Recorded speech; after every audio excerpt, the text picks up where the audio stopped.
Powiem wam, że wezbrała we mnie... Nie wezbrała. Jeszcze raz. Wezbrała we mnie nadzieja na długie muzyczne wieczory.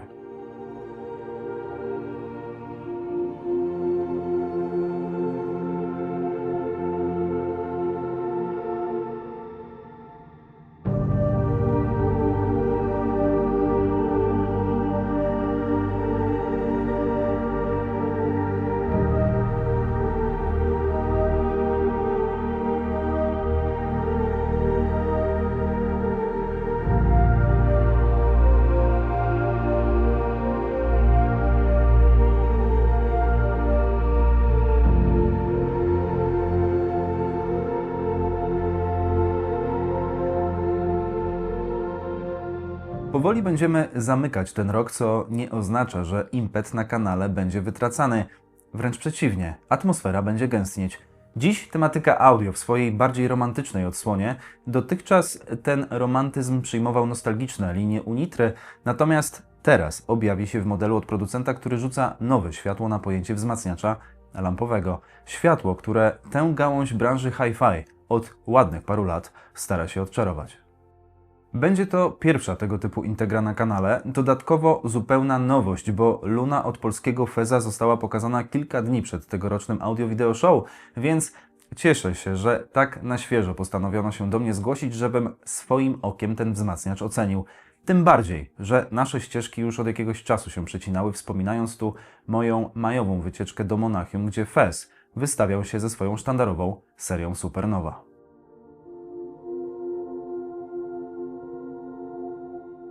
To był ich ofertowy szczyt, nieosiągalny dla portfela większości z nas, natomiast tutaj będzie cenowo przyjaźniej, bo Luna w swojej bazowej wersji kosztuje niecałe 10 tysięcy złotych, czyli operuje w bardzo konkurencyjnym wśród wzmacniaczy stereo przedziale. To były 3 tygodnie i 2 lokalizacje, które pozwoliły mi lepiej zrozumieć ten koncept, wyłapać jego mocne strony, ale też rzeczy, które jak zwykle można było wymyśleć inaczej, a przynajmniej po mojemu inaczej.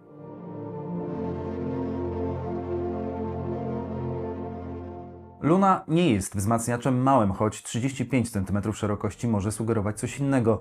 Dopiero rzut oka na drugi wymiar, jego głębokość uzmysławia, że to nie jest urządzenie na każdą szafkę RTV.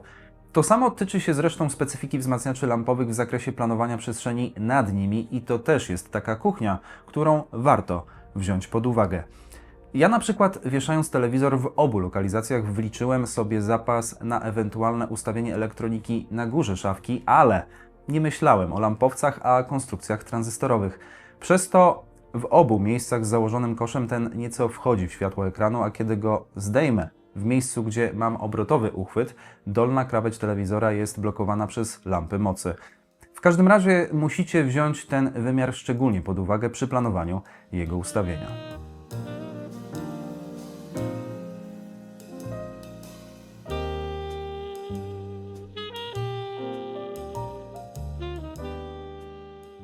Sam wzmacniacz od strony czysto montażowej jest bardzo przystępny, więc jeśli ktoś ma obawy, czy pierwsze zetknięcie z lampą jest skomplikowane, to nie jest. Każdą z lamp zapakowano osobno i co ważne, na pudełkach jasno opisano, do którego gniazda mają zostać zamontowane, więc nie ma tu pola do interpretacji. Trzeba użyć nieco siły, żeby wcisnąć je na swoje miejsca, co jeszcze na etapie montażu problemem nie jest, natomiast znak zapytania pojawił się u mnie, kiedy pomyślałem, jak to będzie w tę drugą stronę.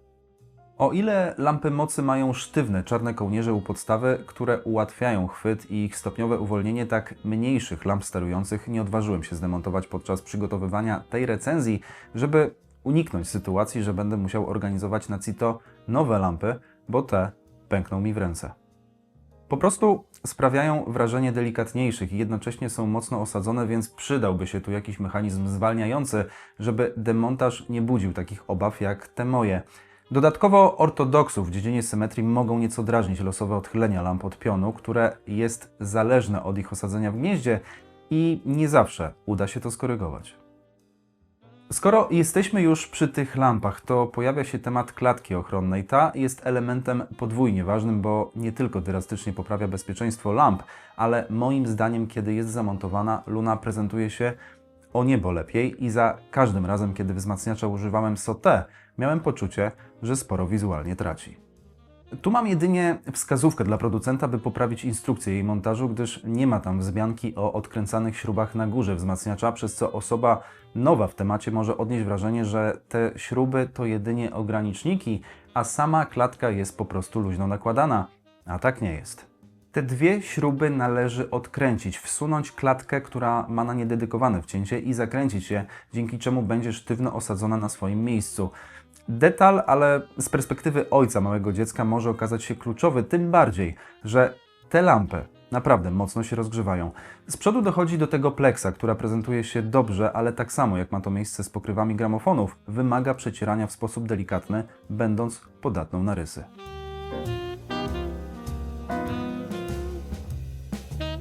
Takie wzmacniacze wielu osobom kojarzą się z czymś delikatnym, wymagającym uwagi, natomiast poza uważnym obchodzeniem się z samymi lampami, Luna absolutnie nie ma nic wspólnego z produktem delikatnym. To 20 kg żywej wagi, co daje wzmacniacz jeszcze o 2 kg cięższy od recenzowanego tu nieco ponad rok temu WSH 805 od Unitry. Wagi, na którą na pewno duży wpływ miały 3 transformatory zlokalizowane z tyłu, które powodują, że rozkład masy jednoznacznie przesuwa się właśnie w to miejsce, a nie równomiernie, jak w typowych konstrukcjach. Poza tym ponownie wagi świetnie niwelowanej przez gumowe nóżki, które dla tak ciężkich konstrukcji zdają się być wręcz stworzone. Luna stoi jak przyklejona, a przy tym ryzyko porysowania szafki spada do zera. W tytule filmu mówię o lampie naszych czasów i naprawdę, patrząc nie tylko na Lunę, ale ogólnie na to, jak wygląda cała oferta Feza, mam poczucie, że podbiałostocki producent robi dla tego segmentu bardzo dobrą robotę.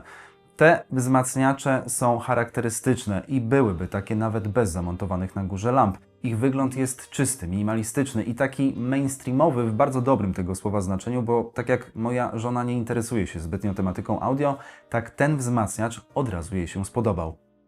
Przewagą Feza jest, że nie wytwarza aury produktu garażowego, wręcz przeciwnie, symetryczne linie, kolor przełamany czernią, uporządkowana lokalizacja lamp oraz transformatorów, porządek również z tyłu, a to wszystko spuentowane obłościami narożników, które sprawiały, że stojący obok Vim Ultra wyglądał jak pochodzący z tej samej fabryki.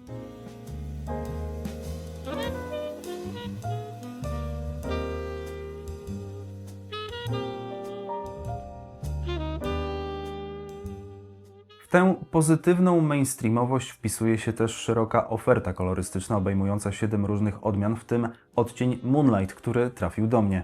Cała obudowa ma mocno porowatą strukturę, co na początku odbierałem z dystansem, ale po tych kilku tygodniach zauważyłem, że kompletnie nie ma tendencji do zbierania tłustych zabrudzeń i pod tym względem to bardzo pragmatyczny wybór.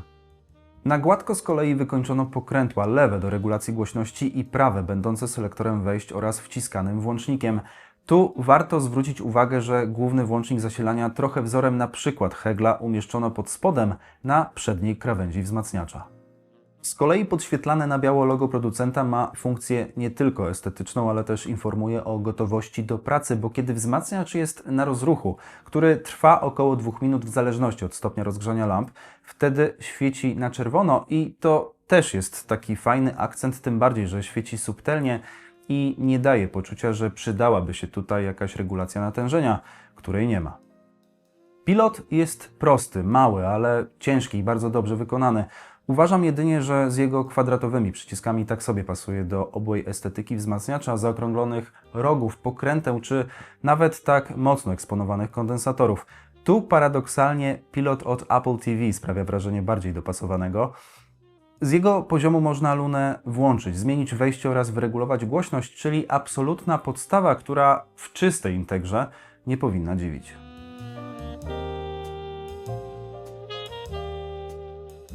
Można powiedzieć, że pod pewnym względem Luna jest podobna do WSH 805, również oferując 2 tryby pracy układu wzmocnienia. I tak jak Unitra pozwala operować między klasą A oraz AB, tak Fez udostępnia przełącznik trybów, które w różnym stopniu obciążają lampy mocy. Tryb ultralinearny to ten wydajniejszy, w którym wzmacniacz dostarcza 40 W na kanał, natomiast drugi, tryb triody, obniża moc o połowę, ale w założeniu ma być jeszcze bardziej lampowy, lepszy przede wszystkim do wieczornych odsłuchów. Wrócę do tego jeszcze przy brzmieniu. W każdym razie ten przełącznik jest z tyłu wzmacniacza i choć instrukcja tego nie porusza wcale, to sugeruje, by przełączanie robić, kiedy jest wyłączony. Robiąc to na chodzie, raz na jakiś czas przy jednej z lamp potrafiła pojawić czerwona kontrolka, która sygnalizuje, że jest jakiś problem. Po wyłączeniu i ponownym włączeniu wszystko jednak wracało do normy, dlatego widząc, że w pewien sposób to forsuje cały układ, wolałem to robić, kiedy luna jest wyłączona. O jakości wykonania świadczy również tył. Gniazda RCA robią lepsze wrażenie niż te w Unitrze, potężniejsze, mocniej pozłacane i nieco bardziej wyniesione ponad tylną ściankę. Mamy tu 3-liniowe wejścia RCA. Jest też stereofoniczne wyjście dla subwoofera, co nie jest takie oczywiste, bo często jest ono realizowane w ramach jednego, skoncentrowanego gniazda, tak jak choćby w Lunie Mini. Jest też wejście bezpośrednio do końcówki mocy, co można wykorzystać na przykład do zasilenia kolumn frontowych w kinie domowym, choć akurat nie mam przekonania, że wzmacniacz lampowy o właśnie takiej mocy sprawdzi się w takim scenariuszu. Niemniej opcja jest. Bardziej czuję ten koncept w ramach testowania innych, lepszych przedwzmacniaczy, jeśli ktoś chciałby się w przyszłości pobawić w systemy dzielone. W każdym razie to tutaj jest, daje opcję, czyni wzmacniacz bardziej elastycznym, a do pełni szczęścia brakuje wejścia i wyjścia trigger, podobnie zresztą jak w Unitrze, do komunikacji, mając na myśli przede wszystkim wybudzanie z towarzyszącymi urządzeniami, jak na przykład Vim.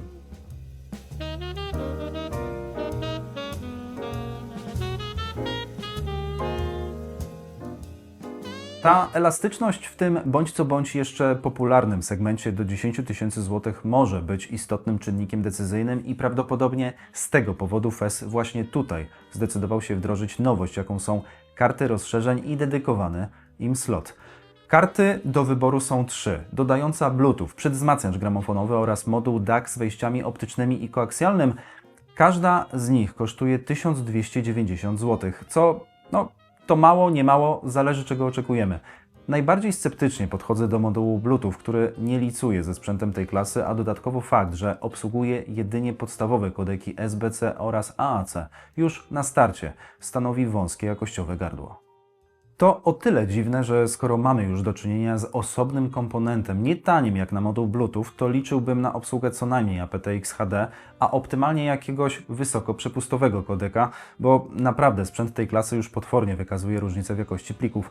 Także moim zdaniem to opcja dla najbardziej zdeterminowanych, ostatnia na mojej liście.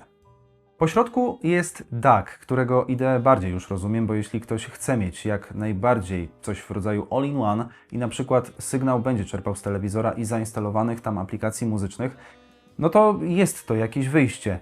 Niemniej z tyłu głowy mam, że to jest 1290 zł i naprawdę niewiele trzeba dopłacić do na przykład Vima Ultra, który oferuje znacznie lepsze komponenty i w testach dźwiękowych wypadał znacznie lepiej od modułu Feza, dając więcej wszystkiego w każdym wymiarze dźwięku. Tu jednak bardziej jestem w stanie zrozumieć sens jego istnienia.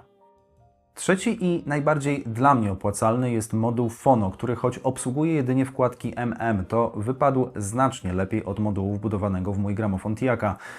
Tło muzyki stawało się ciemniejsze, mniej ziarniste, a bardziej czyste. Wokal i instrumenty nabrały przez to bardziej niezależnego, mniej zbitego charakteru. Po prostu dźwięk stawał się bardziej różnorodny, a mówimy o porównaniu z gramofonem za 1300 zł sprzed 6 lat. Generalnie czuję, że karty rozszerzeń są ukłonem w stronę osób, które dopiero zaczynają przygodę z audio i choć chcą kupić wzmacniacz za już poważniejsze pieniądze, to jednocześnie nie chcą wikłać się w nadmierne rozbudowywanie komponentów wokół. Ogromnym plusem jest sposób instalacji tych kart, który jest bardzo prosty i pokazuję go Wam w tym momencie na przebitce.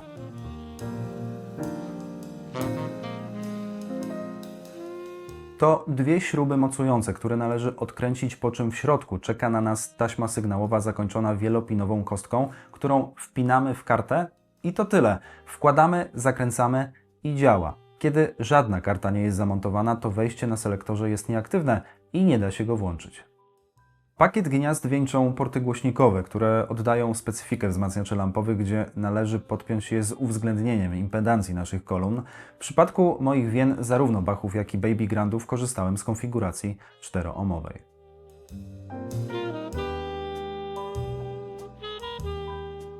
Zanim w ogóle podszedłem do jakiejkolwiek brzmieniowej oceny, to postanowiłem z nawiązką wypełnić zalecenia, jakie FES umieszcza w instrukcji.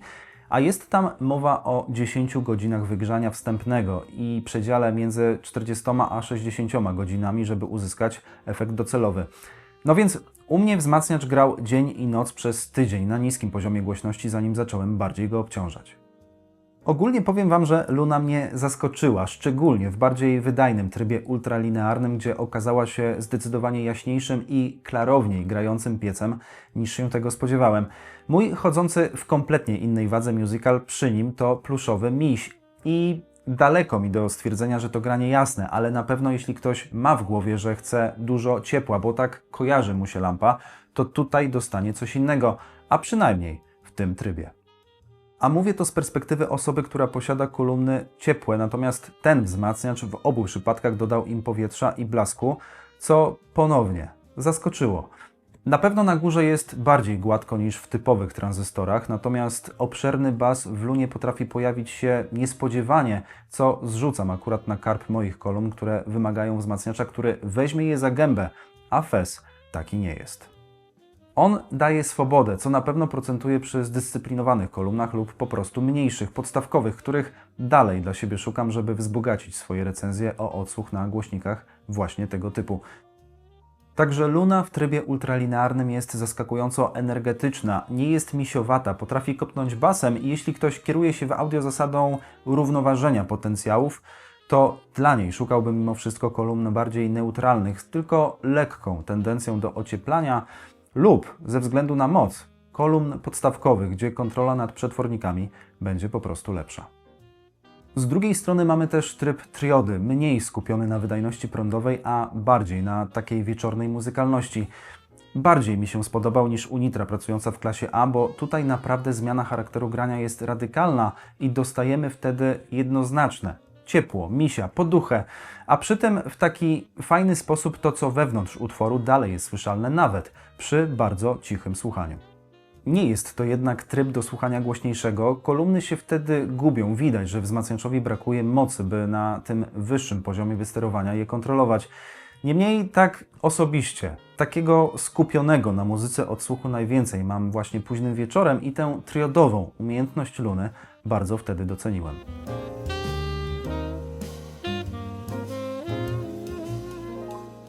To był dla mnie bardzo odświeżający test, fajna i bardzo romantyczna, podobnie jak gramofony od noga tej branży.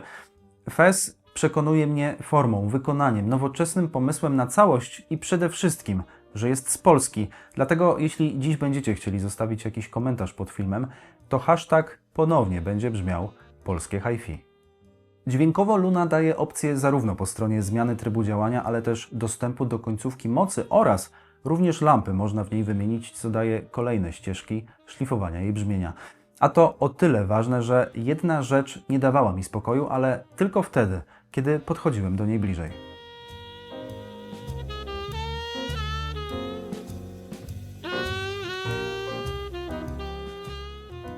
Tu trzeba jasno powiedzieć, że o ile Electro Harmonix jest producentem amerykańskim, bezsprzecznym specjalistą i firmą z ogromnymi tradycjami w produkcji lamp, to akurat miejsce ich produkcji w naszej szerokości geograficznej budzi obecnie mieszane emocje.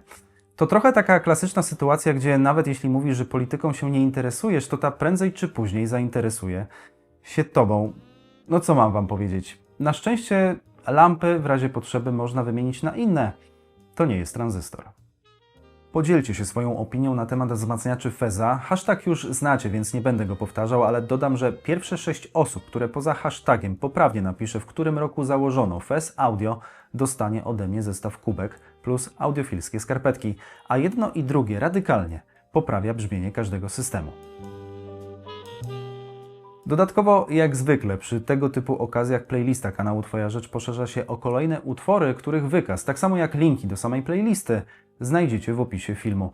Za dziś dziękuję, liczę, że podobało się Wam, życzę Wam dobrej niedzieli, dobrego tygodnia i dobrej muzyki w tle. Czołem, moi drodzy.